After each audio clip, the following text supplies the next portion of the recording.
पिछली श्रृंखला में हमने त्रिलोचन पर विचार किया और यह जाना कि त्रिलोचन प्रगतिशील विचारधारा के सिद्धहस्त साहित्यकार थे। इनका जन्म 1917 ईस्वी में उत्तर प्रदेश के सुल्तानपुर के चिरानीपट्टी गांव में हुआ था। इनके बचपन का नाम या इनका वास्तविक नाम वासुदेव सिंह था। त्रिलोचन के नाम से ये साहित्य रचनाएं करते थे। इन्होंने साहित्य की हर विधा पर अपनी लेखनी चलाई। गीत, गजल, रुबाई,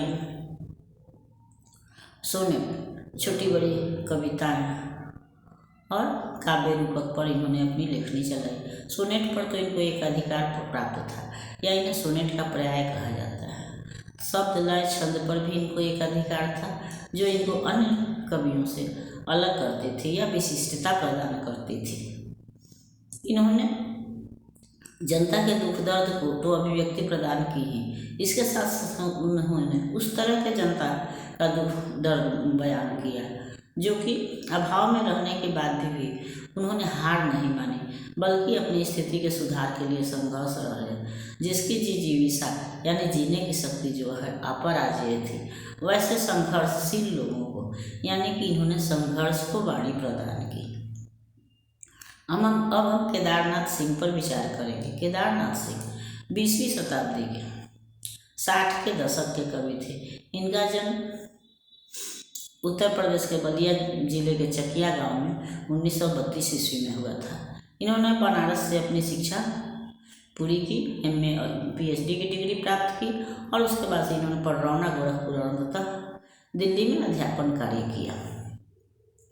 ये भी ग्रामीण परिवेश से निकले थे, इसलिए ग्रामीण जीवन का तो इन्होंने वर्णन किया है, लेकिन इन्होंने बिंब प्रस्तुत किया, चित्र प्रस्तुत किया।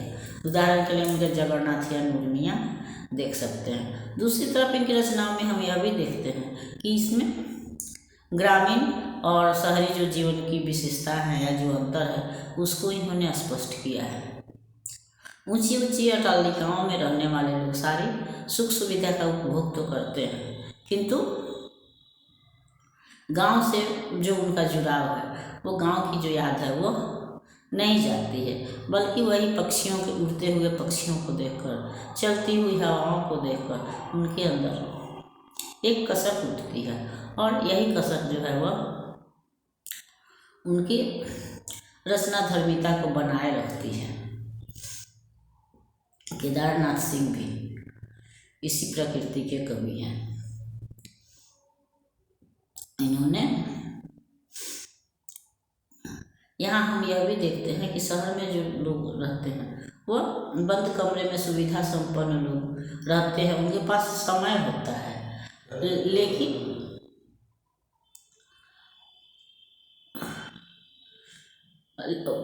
गांव में जो रहने वाले लोग होते हैं वो अपनी मूलभूत आवश्यकताओं की पूर्ति के लिए प्रयत्नशील रहते हैं और इसलिए उनको अपने आसपास घट रही घटनाओं से भी कोई खास लगाव नहीं रहता, बल्कि वो अपने कार्य में, अपनी धुन में, अपनी आवश्यकताओं की पूर्ति के लिए लगे रहते हैं। वो यह भी नहीं देखते हैं कि कोई उनको याद कर रहा है, कोई उनको पुकार रहा है या जबकि शहर में रहने वाले लोग जो हैं वो अपने बिछड़े हुए मित्रों को खाली समय में याद करते हैं या उनके लिए बेचैनी महसूस करते हैं। केदारनाथ सिंह ने भी जगन्नाथ के माध्यम से यहाँ यही बताया है, यही बताने का प्रयत्न किया है कि जगन्नाथ चला जा रहा है लेकिन पुकारने पर भी वह ध्यान नहीं देता है, जिसके कारण कवि के अंदर कसक उत्पन्न होती है, जबकि जगन्नाथ निर्विकार भाव से अपने काम में लगा हुआ है और वह यह सोच भी नहीं सकता है कि शहर में बैठा हुआ उसका कोई मित्र या परिचित या उसके कोई गांव का व्यक्ति उसको याद भी कर रहा है।